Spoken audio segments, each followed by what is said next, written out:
Okay, Jeff. Um,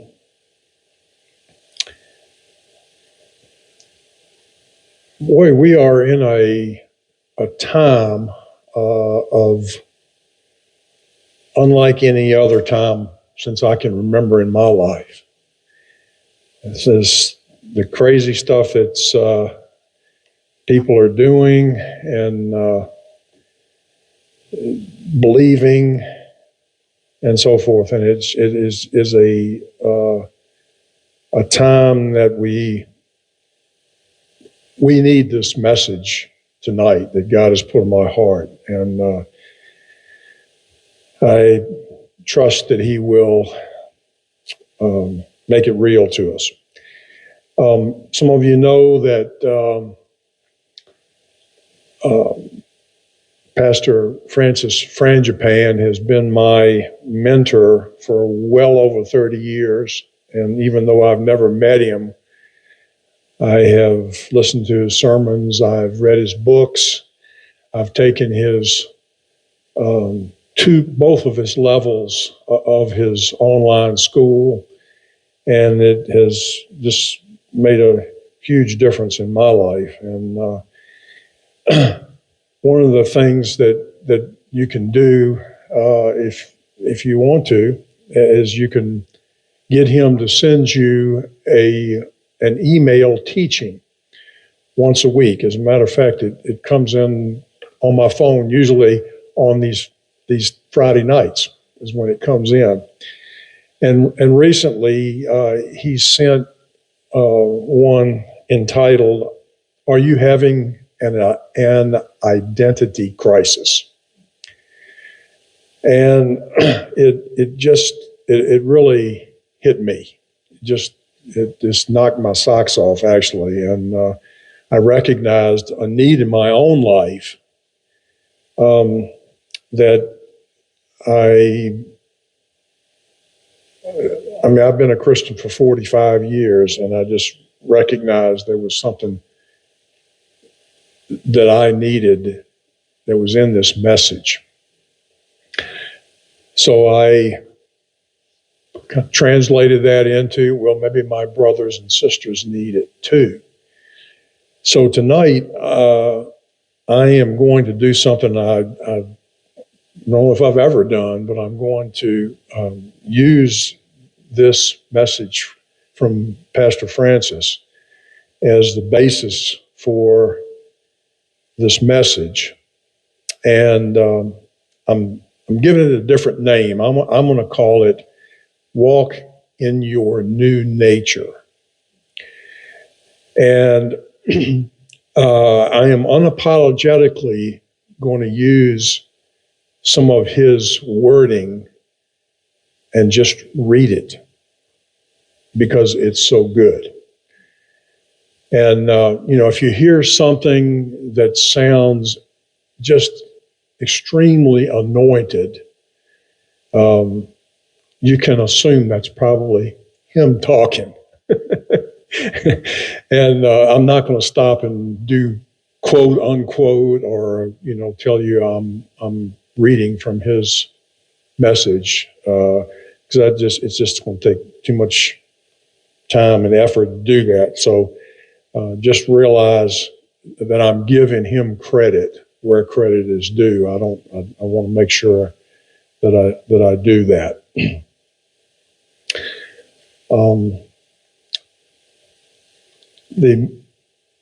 The scripture verse actually that I'd like for us to focus on tonight is 2 Corinthians 5:17.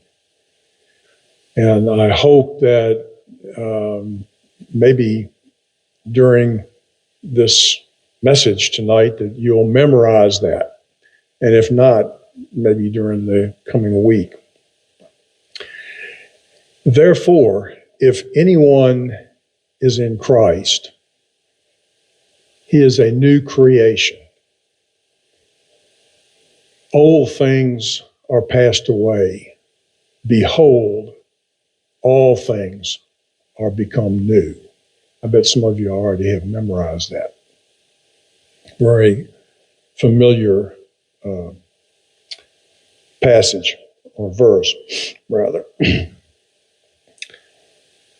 There are many things that men divide over.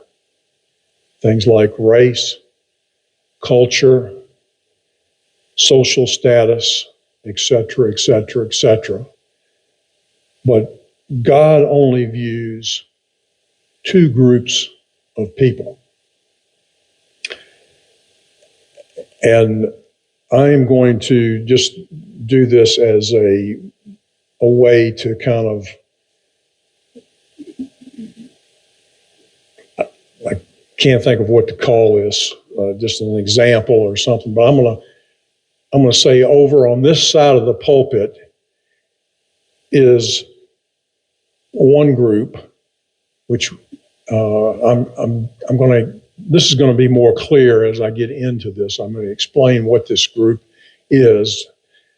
And I'm using my left hand to say this is, and you just use your imagination. You might see some people up here that you know, just kind of put them in there. And then all of you could probably come up here and get in this group here.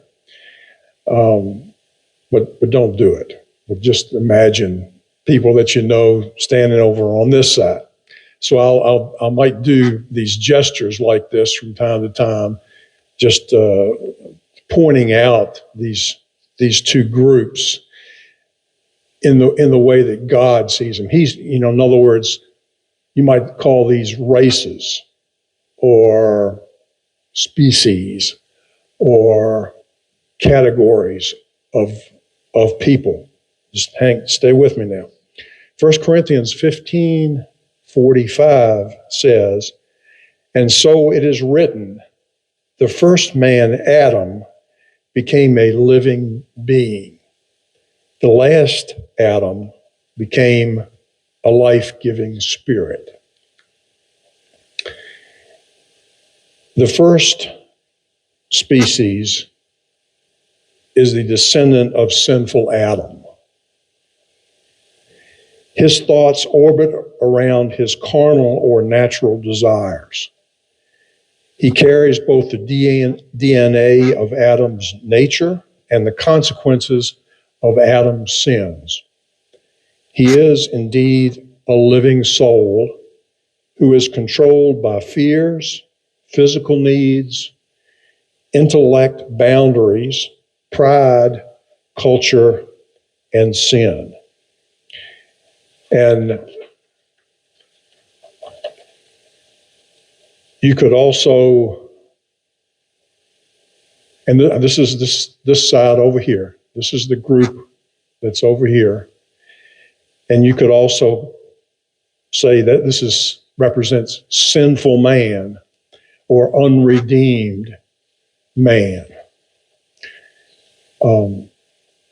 And the second species, race or category, is going to be over on this side.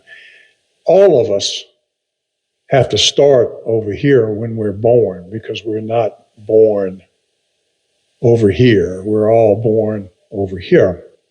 The second species or race of man is spirit-centered. And we might call these people saved, redeemed, born again. Their thoughts, dreams, and experiences originate primarily from the Holy Spirit, who lives in union with them. The highest aspiration of the spirit-centered man is not on attaining natural successes, but upon attaining conformity to Christ. How many times have you heard that from this pulpit? While the first man lives to experience what the world around him can give, the species of man, the Christ man, lives for what he can give to the world. He is a life-giving spirit. The first Adam engendered descendants with problems, The spiritual descendants of the last Adam, Christ, provide the world with answers. In Galatians 5:16 and 17, we see this balance between the flesh and the spirit. The flesh would be this side over here. The spirit would be this side over here. Galatians 5:16 and 17. I say then, walk in the spirit. We could also have named this message, walk in the spirit. Walk in the spirit, and you shall not fulfill the lust of the flesh. For the flesh lusts against the spirit, and the spirit against the flesh. And these are contrary to one another, so that you do not do the things that you wish. On my left, we have those that are controlled by their souls. On the right, we have those that are controlled by the Holy Spirit. These are dead in sin. These are alive in Christ. These are destined to perish. These will live forever. The first Adam passed sin, weakness, and death to his children. The second Adam, Christ, passes virtue, power, and eternal life to the children of God. And I'm just going to repeat our focus verse, 2 Corinthians 5:17, right now, just to kind of keep it going. Therefore, if anyone be in Christ, he is a new creation.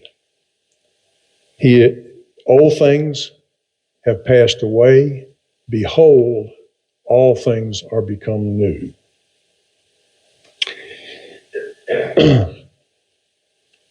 Just to give you a heads up, this is probably not going to be a real long sermon.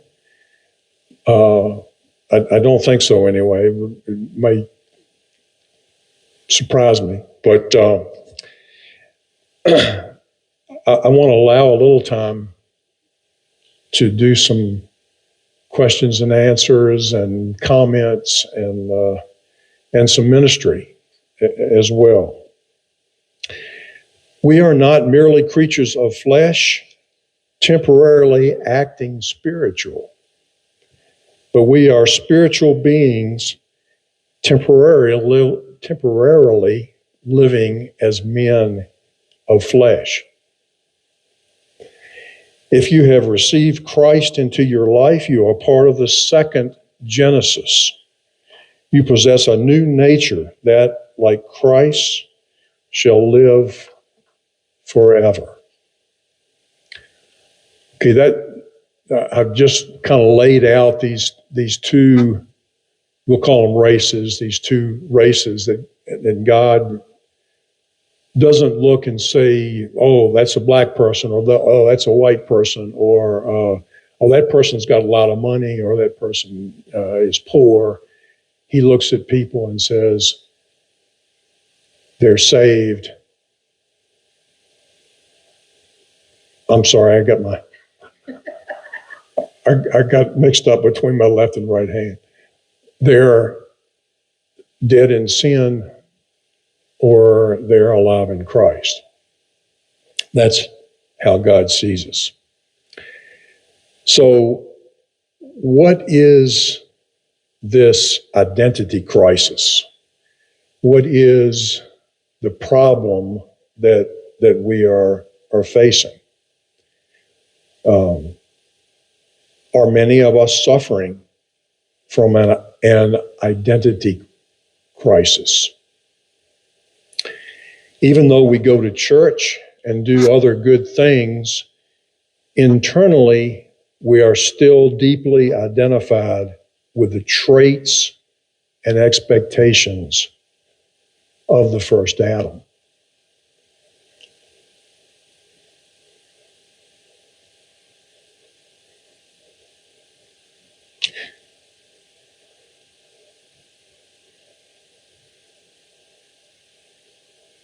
I say that not to say that all of us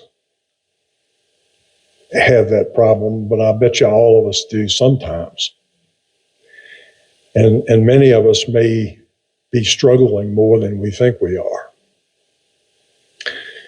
What are some of these issues that take our focus into the wrong direction?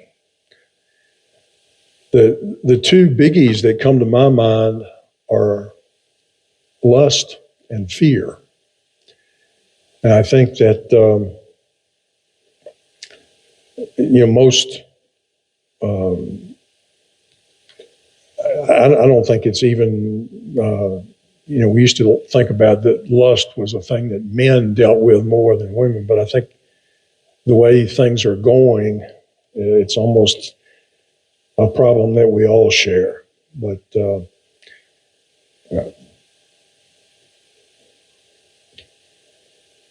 we could be walking down the street, or we could be watching TV and see a person that was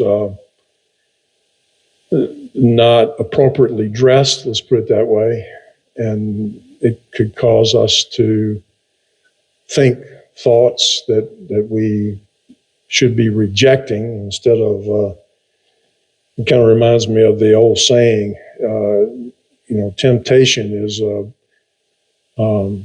bird landing in our hair, and sin is allowing them to build a nest there rather than getting rid of them. But and then fear, of course, is a problem that hits all of us from time to time, and we think about some of the things that we're facing in our culture today, in our country today, especially with the cost of everything skyrocketing, and in many cases the income going down and the outgo going up, and it causes anxiety, worry, and other forms of fear to come into our lives. I have observed struggles in our own congregation with health issues, loneliness, family problems, grief, and many other things. And I don't mean to say that everybody faces their trials in the flesh, but when I saw this message from Pastor Francis, I realized that I was walking in the flesh too often, even after following Christ for 45 years. So maybe this message would help some of my brothers and sisters to overcome their trials and temptations in the power of the Holy Spirit. So, what is it that we need to do to overcome these temptations, these trials?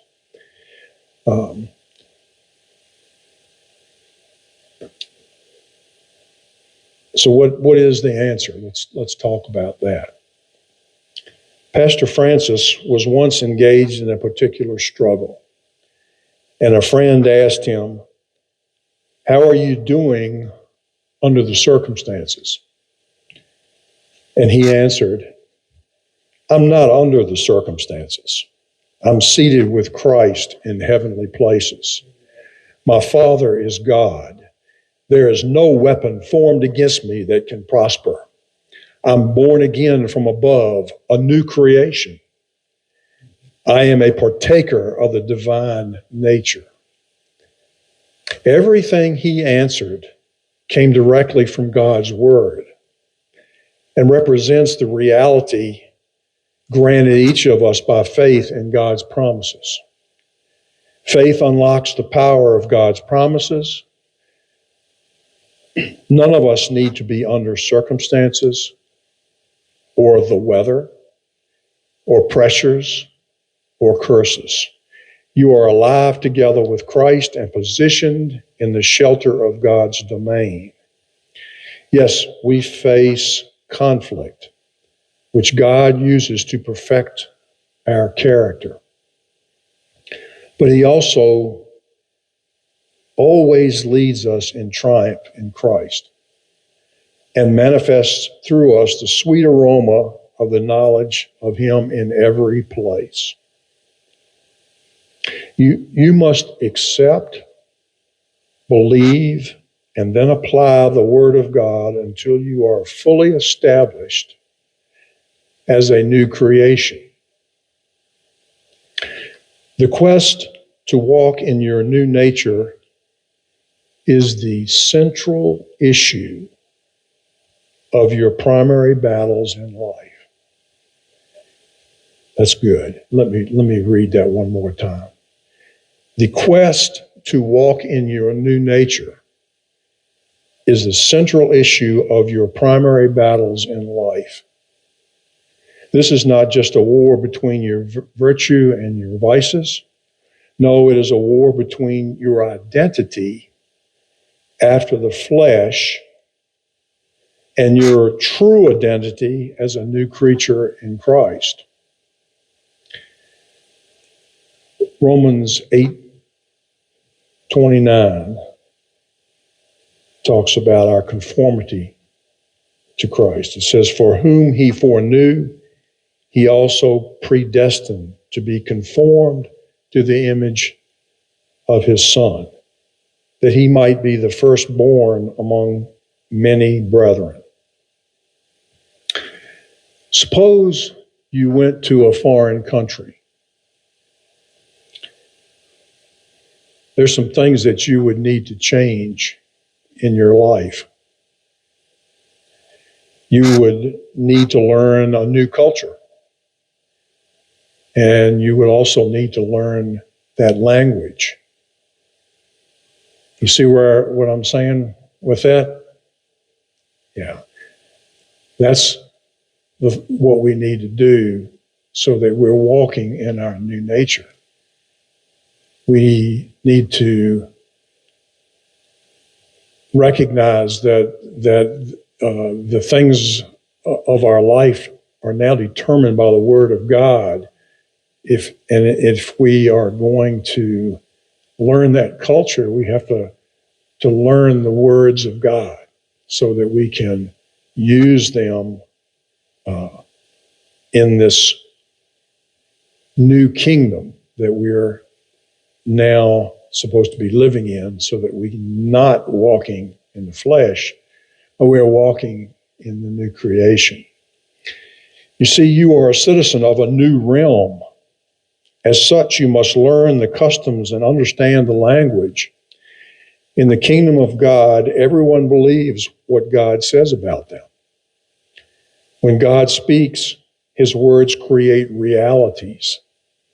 Our faith accepts the grace and truth of God's word, and in so doing, our lives are transformed.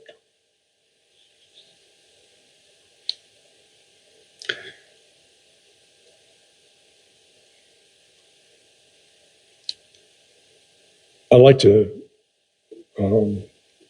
share a prayer with you.